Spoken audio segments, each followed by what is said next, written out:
Hello दोस्तों, कैसे हैं आप। आशा करते हैं आप ठीक होंगे, स्वस्थ होंगे और मस्त होंगे। आज लेक्चर नंबर 2 है जीव जगत का वर्गीकरण, क्लास 11 जीव जगत का वर्गीकरण, लेक्चर नंबर 2। हेकल की गलती को सुधारने के लिए कौन से वैज्ञानिक आए? कोपलैंड आए थे। हेकल की गलती को सुधारने के लिए कोपलैंड आए थे। कोपलैंड ने कौन सी प्रणाली दी थी? कोपलैंड ने कौन सी प्रणाली दी थी? 4 जगत प्रणाली दी थी। कोपलैंड ने 4 जगत प्रणाली दी थी। कोपलैंड ने कौन सा जगत दिया था? कोपलैंड ने कौन सा जगत दिया था? मोनेरा जगत दिया था। कोपलैंड ने मोनेरा जगत दिया था। कोपलैंड ने प्रोटिस्टा जगत से प्रोकैरियोटिक जीवों को निकालकर किस जगत में रख दिया? मोनेरा जगत में रखा था। कोपलैंड ने प्रोटिस्टा जगत के प्रोकैरियोटिक जीवों को निकालकर मोनेरा जगत में रख दिया था। पादप स्वपोषी होते हैं और पादप अपना खाना खुद बनाते हैं। पादप स्वपोषी होते हैं और पादप अपना खाना स्वयं खुद बनाते हैं। कवक परपोषी होते हैं और कवक अपना खाना खुद नहीं बनाते हैं। कवक कौन होते हैं? परपोषी होते हैं और अपना खाना खुद नहीं बनाते हैं। पादप अपना खाना कौन सी प्रक्रिया से बनाते हैं? पादप अपना खाना कौन सी प्रक्रिया से बनाते हैं? प्रकाश संश्लेषण की प्रक्रिया से बनाते हैं। पादप अपना खाना प्रकाश संश्लेषण की प्रक्रिया से बनाते हैं। मानव परपोषी होता है। मानव कौन होते हैं? परपोषी होते हैं। भोजन के लिए पादपों पर आश्रित होता है। मानव भोजन के लिए पादपों पर आश्रित होता है। कवक परपोषी होते हैं। कवक कौन होते हैं? परपोषी होते हैं। कोपलैंड ने गलती क्या की थी? कोपलैंड ने क्या गलती की थी? पादपों के साथ साथ कवकों को प्लांटी जगत में रखा था। कोपलैंड ने क्या गलती की थी?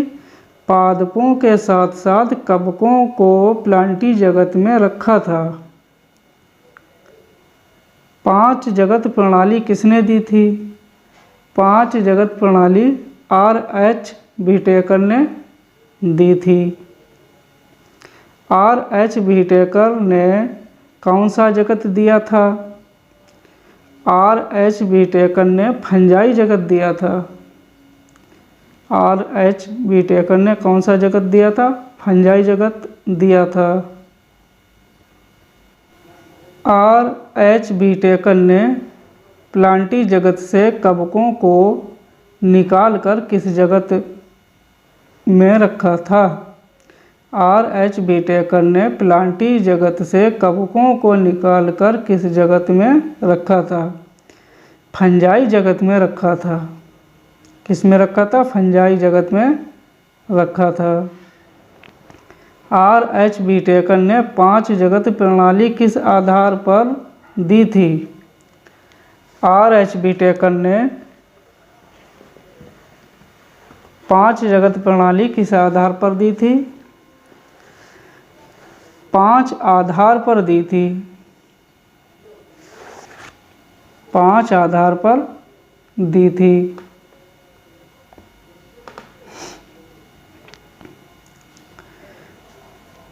शारीरिक संगठन के आधार पर शरीर एकल कोशिकीय है या बहुकोशिकीय है?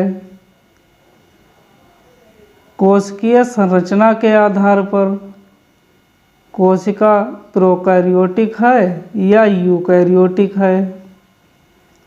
पोषण के आधार पर स्वपोषी है या परपोषी है? जनन के आधार पर लैंगिक जनन है या अलैंगिक जनन है? जाति वृत्तीय संबंध के आधार पर, अपने पूर्वजों के लक्षणों की समानता के आधार पर बांटा है। 5 जगत प्रणाली में सिर्फ मोनेरा जगत में प्रोकैरियोटिक जीवों को रखा और यूकैरियोटिक जीवों को प्रोटिस्टा, फंजाई, प्लांटी, एनिमेलिया, इन 4 जगत में रख दिया है।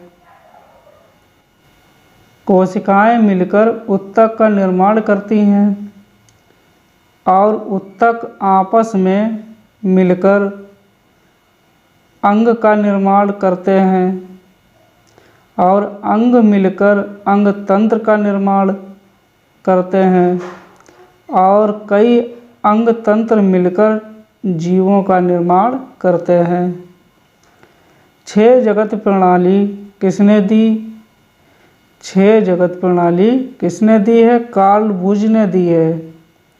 किसने दी? कार्ल बुज ने दी। कार्ल बुज ने 6 जगत प्रणाली में जीवन के 3 डोमेन या अधिजगत बनाए। कार्ल बुज ने 6 जगत प्रणाली में जीवन के 3 डोमेन या अधिजगत बनाए। कार्ल बुज ने सभी जगतों को 3 वर्गों में बांटा। कार्ल बुज ने सभी जगतों को 3 वर्गों में बांटा। Number 1 archaea, number 2 bacteria, number 3 eukarya. Carl Woese ने आर्की में किसे रखा था? आर्की बैक्टीरिया को रखा था। बैक्टीरिया डोमेन में किसे रखा गया है? यू बैक्टीरिया को रखा गया। कार्ल बुज ने रखा। कार्ल बुज ने यूकेरिया डोमेन में किसको रखा? प्रोटिस्टा, फंजाई, प्लांटी को रखा। एनिमेलिया को रखा। ये सब यूकैरियोटिक जीव हैं। कार्ल बुज ने मोनेरा जगत को 2 भागों में बांटा। Archie bacteria, you bacteria. Monera जगत में कौन कौन से जीव आते हैं? नंबर 1 जीवाणु, नंबर 2 नीलहरित शैवाल, नंबर 3 माइकोप्लाज्मा,